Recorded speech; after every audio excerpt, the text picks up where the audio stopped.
žetelaca u selu Starogradsko, nedaleko od Lipljane.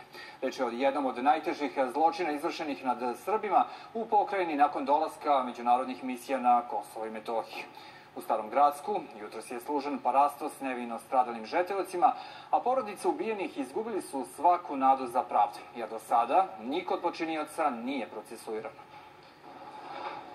14 Srba iz Starog Gracka ubijeno je tokom sakupljanja žita pre tačno 24 godine u kosovskom selu nedaleko od Lipljana. Najmlađa žrtva imala je 17 godina.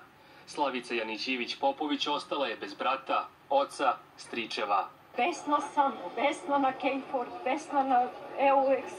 Treba da pronađu počinioci i da ih izvedu po lice pravde. Jednostavno svake godine očekuješ da će nešto da se odradi, da dođu ovde da saopšte da su pronašli počinioce, njih nema.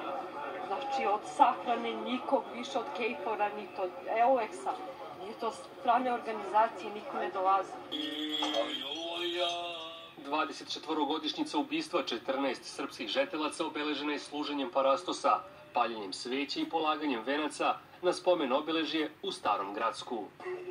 Oni su, znajući da pripadaju pravoslavnoj veri, da su pravoslavni Srbi, time što su uzeli svoj krst da nose, znali su da će stradati. Kada god sam u prilici, pitao sam zašto nema predstavnika međunarodne zajednice u Starom Gradskom, u Goroždevcu, na svim onim mestima na kojima su Srbi stradali, da makar na taj način izraze žal za onim što se desilo. To pitanje im danas postavljamo i uvijek ćemo postavljati dok je sveta i veka i verujući da će pravda stići. Ubistva 14 srpskih žetelaca su se dogodila 10 dana po dolasku međunarodnih vojnika, a Staro Gradsko je bilo pod kontrolom britanskih vojnika KFOR-a. To su bili dani kada smo očekivali da pripadnici međunarodnih snaga ispune svoju misiju. Ne samo da je nisu ispunili, već su je nečasno obavili. 7 Albanaca bilo je pod istragom za ubistvo, međutim, EULEX je nakon što je preuzeo slučaj od UNMIK-a zatvorio istragu zbog nedostatka dokaza, iako je u istrazi kod jednog od osumnjičenih Albanaca pronađen pištolj jednog od ubijenih Srba. Deo političkog zapada, pogotovo onaj koji ima kontinuitet sa 90.